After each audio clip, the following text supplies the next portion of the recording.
یعنی بیعت کا مطلب کیا ہے؟ بیعت کا مطلب یہ ہوگا کہ میں نے اللہ کے ہاتھ کو بیچ دیا اپنا مال اور جان. خرید و فروخت ہے نا، کہ میں نے اپنا مال اور جان اللہ کو بیچ دیا، معاہدہ میرا اللہ کے ساتھ ہے. اب میں اس مال اور جان کو خرچ کروں گا اس شخص کے حکم کے مطابق. یہ بیعت ہے اصل میں. بیعت اللہ سے ہے، اور اس کا جو ہے نا ایک اللہ کی طرف سے نمائندہ سمجھ لیں، ریکگنائزڈ نمائندہ تو نہیں ہے، ان اناؤنسڈ، جو آپ نے سمجھا کہ یہ بندہ اس قابل ہے کہ یہ اس کام میں میری معاونت کرے. جو میں نے اللہ کو بیچا ہے یہ صحیح جگہ پہ لگوائے گا مجھ سے، تو میں اس پر اعتماد کر کے اس کے حوالے کرتا ہوں. پہلے تو یہ سمجھ لینا کتنا بڑا اعتماد ہے جو آپ نے کیا ہے. تو وہ اس اعتماد کے قابل ہوگا تو آپ یہ اعتماد کریں گے نا. یہ کوئی مطلب یہ کوئی وہ اس طرح کا ایجاب و قبول نہیں ہے کہ چلیں شادی کر لیتے ہیں تو نہ چلا تو سپریشن ہو جائے گی. یہ اس طرح کا مطلب بڑا ٹھوک بجا کے دیکھنے کا کام ہے.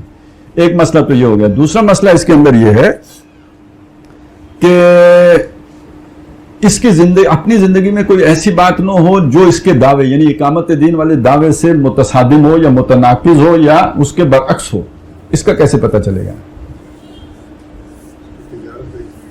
بہت آسان ہے کہ اس کا دعویٰ کیا ہے؟ میں نے دین قائم کرنا ہے. تو جس معاشرے میں ہم رہ رہے ہیں وہاں کوئی دین پہلے سے قائم ہے یا نہیں ہے؟ معاشی، سیاسی، سماجی نظام ایک ایگزسٹنگ موجود ہے نا. اس نظام کے ساتھ اس کا رویہ کیا ہے؟ کو ایگزسٹنگ کا ہے، اس نے اس کو سرو کیا ہے، یا اس سے اسے نفرت ہے؟ اگر زندگی تو اس کی اپنی ساری صلاحیتیں اس نظام میں باطل کو سرو کر کے اپنے لیے کچھ فیسلٹیز حاصل کرنے میں بسر ہو گئی ہیں، نعرہ یہ اقامت دین کا لگا رہا ہے، تو یہ تو بڑی کنٹراڈکٹری بات ہو گئی ہے. یعنی کوئی معقول آدمی اس بات کو قبول کرنے کے لیے کبھی تیار نہیں ہوگا. میں کوئی یہ نہیں کہتا کہ جی آپ اسے دیکھیں کہ وہ رات کو روتا ہے اللہ کے حضور کھڑے ہو کے یا نہیں روتا ہے، یا یہ ہے یا وہ ہے، اور اس کی داڑھی کتنی لمبی ہے، پوری ہے کہ کچھ چھوٹی ہے یا نہیں ہے، یا اس کے پانچے کہاں پہ ہوتے ہیں، اور اس کے کالر کون سے ہوتے ہیں، اور آستینیں کون سی ہوتی ہیں. یہ تو بہت یعنی بات کی چیزیں ہیں. موٹی بات جو دیکھنے کی ہے کہ جو ایگزسٹنگ سسٹم ہے اس کے ساتھ اس بندے کا کنیکشن کیا ہے. بیزاری کا، نفرت کا، دھتکارنے کا ہے، یا اسے سرو کرنے کا ہے. تو ایک آدمی مخلص ہو سکتا ہے، ایک آدمی خلوص و اخلاص کا عامل ہو سکتا ہے، لیکن اگر اس کی زندگی کے اندر یہ کنٹراڈکشن ہو تو اتنے بڑے عہد و پیمان کا اہل نہیں ہو سکتا. ہاں وہ فالوور ہو سکتا ہے، وہ اس جماعت کا حصہ ہو سکتے ہیں، وہ اس کے اندر رفاقت کے طور پر اور ایک ساتھی کے طور پر اور ایک کامریڈ کے طور پر تو آ سکتا ہے. لیکن یہ جو جس جماعت کا ذکر ڈاکٹر صاحب کر رہے ہیں، وہ جس شخص کے ہاتھ پر یہ بیعت کرنی ہے اس شخص کا معاملہ اس نظام کے ساتھ اس لیول کا ہونا چاہیے. اور ڈاکٹر صاحب نے خود یہ شے پوری کر کے دکھائی ہے. پہلی بات یہ ہے کہ انہوں نے کبھی کوئی گورنمنٹ جاب کی نہیں.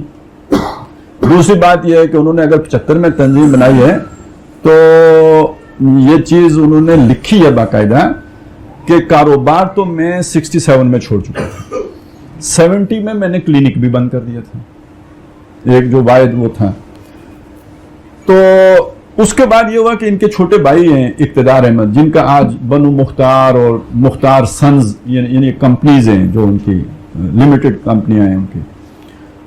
تو انہیں ڈاکٹر صاحب سے خاص محبت تھی. بڑے بھائی جو اظہار صاحب ہیں جن کی ان کے وہ ذرا ڈاکٹر صاحب ان سے فاصلے پہ رہتے تھے، لیکن یہ جو چھوٹے بھائی تھے ان کے ساتھ ایک بہت ہے. بلکہ ڈاکٹر صاحب کی جو ہے نا دو بیٹیاں جو ہیں ان کی بہویں رہی ہیں، اور ان کی 3 بیٹیاں ڈاکٹر صاحب کی بہویں ہیں. جو بڑے ڈاکٹر صاحب کے بیٹے ہیں ان کی شادی تو کراچی سے ہوئی ہے، اور ان کے بعد جو 3 ہیں یہ تینوں جو ہیں اپنے چچا کے گھر سے بھی آئے گئے ہیں، بڑا قریب کا تعلق. تو انہوں نے اپنی کسی ایک کوئی جو فیکٹری تھی اس میں ڈاکٹر صاحب کا شیئر رکھ دیا ہوا تھا. یہ 70 سے 75 کے دوران وہ اس شیئر کا حصہ ڈاکٹر صاحب کو آتا رہا. تو ڈاکٹر صاحب نے اس زمانے میں یہ بات لکھی ہوئی موجود ہے، یعنی یہ کوئی زبانی سینہ گزٹ آپ کو نہیں، لکھی ہوئی موجود ہے کہ جب میں نے یہ فیصلہ کیا کہ میں تنظیم بناؤں گا تو چونکہ فی زمانہ کوئی بھی کاروبار 100% صحیح نہیں ہے، نظام کی مجبوریاں ہیں، جھوٹ بولنا پڑتا ہے، ٹیکس چھپانے کے لیے بولنا پڑتا ہے. اصل میں یہ مقصود چپراسی رکھنا کوئی نیا کام نہیں ہے، اس کے بغیر گزارا ہی نہیں ہے. بھائی ٹیکس ہی اتنے ہیں کہ وہ سارا نفع تو ادھر چلا جاتا ہے. تو یہ لوگ پرانے ہیں، یہ دھندے کرتے چلے آ رہے ہیں. تو ڈاکٹر صاحب سے یہ چیزیں اوجل تو نہیں تھی. ان کا تو 60s میں بہت ہائی فائی قسم کا وہ کاروبار تھا ان کے بھائیوں کا, تو وہ اس سے علیحدہ ہوئے تھے انہی وجوہات کی بنیاد پر. اب جب وہ جماعت بنانے لگے تو انہوں نے گوارا نہیں, جہاں وہ کوئی خود سے کوئی جا کے کام نہیں کرتے, آفس میں نہیں بیٹھتے, بھائی نے خود ایک شیئر کے لیے ان کا رکھا ہے تاکہ ان کا گزر بسر ہوتا رہے, انہوں نے وہ حصہ بھی اپنا ختم کر دیا. یعنی میں کیا کہنا چاہتا ہوں, اس نظام سے براہ راست فیض حاصل کرنا تو دور کی بات ہے, بالواسطہ جو فیض تھا اس سے بھی کنارہ کش ہو کے پھر یہ ہمت اور جرت کی ہے کہ بھائی میرے ہاتھ پر آ کے بیعت کرو. تو جو بیعت کے لیے کھڑا ہو, ویسے تو اس کی اپنی ہمت ہے بہت بڑی کہ کتنی بڑی بات کر رہا ہے کہ جو تم نے مال اور جان اللہ کو دینا ہے اس کا ذمہ میں اٹھاتا ہوں کہ تم کیسے دو گے. اپنی جگہ پہ تو اس کے لیے کتنا بڑا حوصلہ چاہیے اور کتنا بڑا اعتماد. یا تو بندہ بالکل بے ایمان ہو تو یہ کام کرے گا, یا تقویٰ کے کسی بہت ہی اونچے معیار پر ہوگا تو تب, یعنی میں اللہ کے سامنے اس کے عمل کی بھی جواب دے سکتا ہوں. اگر فرض کریں اس نے کم کام کیا ہے میری وجہ سے, کیونکہ وہ تو اپنا سب کچھ ایک دم لٹانے کے لیے تیار تھا, میں نے روک کے رکھا نا, تو اسے جا کے آخرت میں نے جسٹیفائی کرنا ہے نا, میں نے اسے حکم نہیں دیا تھا کہ یہ کام نہ کرو.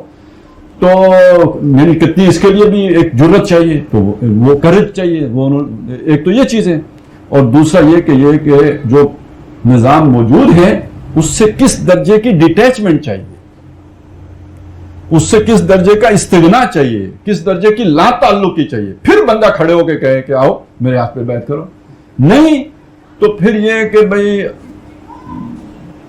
وہ جو ایک تصور ہے کہ بھائی سارے جو بھی گلابی ہیں نظام کے ساتھ سب تھوڑا استفادہ کر رہے ہیں, تو اب پھر یہ والا کوئی ایک بندہ تو ایسا ہے نہیں کہ جو اس طرح ڈیٹیچڈ ہو. تو پھر جو دوسری اساس بنتی ہے وہ وہی ہے جو باقی دنیا کی جماعتوں میں ہے. لیکن یہ بات اپنی جگہ پہ 100% صحیح ہے, انقلاب ایسی جماعت کے بغیر نہیں آ سکتا.